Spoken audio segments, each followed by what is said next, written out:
In a shocking turn of events, tensions boiled over at the Jan Breydel Stadium this evening as Club Brugge staff reportedly clashed with their Aston Villa counterparts following a humiliating 1-3 defeat in the Champions League knockout playoff round. The incident occurred shortly after the final whistle, marring what had been a thrilling night of football. The match: Aston Villa's domination. Aston Villa delivered a commanding performance on the night, with goals from Leon Bailey and Marco Asensio sealing the victory. Club Brugge managed to pull one back through a late consolation goal by Hans Vanaken, but the Belgian side was thoroughly outclassed for the majority of the match. The loss eliminated Club Brugge from the Champions League, dealing a heavy blow to their ambitions this season. The frustration of the home side was palpable throughout the match, with tempers flaring on and off the pitch as Aston Villa's clinical display silenced the home crowd. The post-match incident. Reports from the scene suggest that the altercation began in the tunnel as both teams were returning to their dressing rooms. According to eyewitness accounts, a heated exchange erupted between members of the Club Brugge coaching staff and Aston Villa's backroom team. Sources claim that the Brugge staff were furious about what they perceived as unsportsmanlike celebrations by the Villa contingent.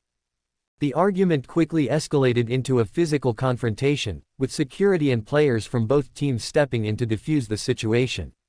Video footage from social media shows a chaotic scene in the tunnel, with shouting and shoving between the two groups before order was eventually restored.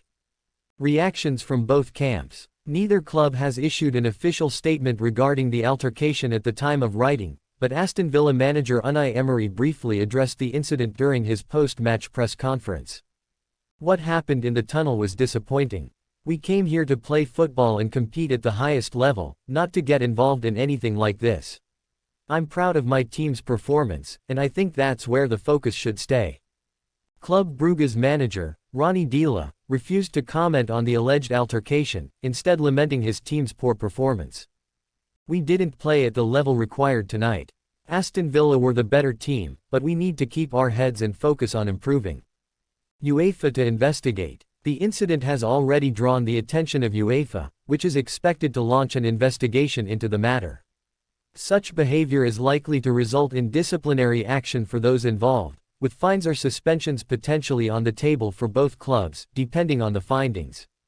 Social media reaction. Fans on social media have been quick to share their thoughts on the drama, with many condemning the actions of the Club Brugge staff.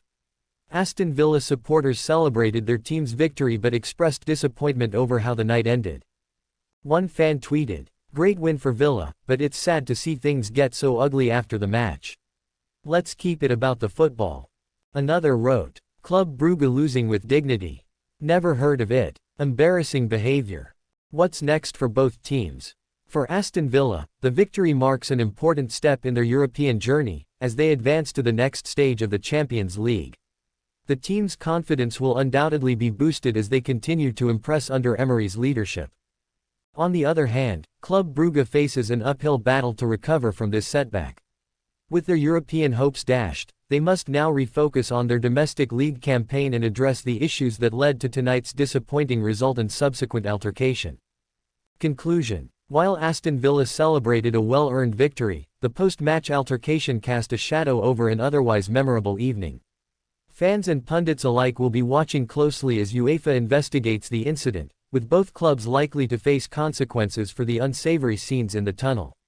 For now, the focus shifts back to the football, where both teams will look to move on from the chaos and concentrate on their respective campaigns.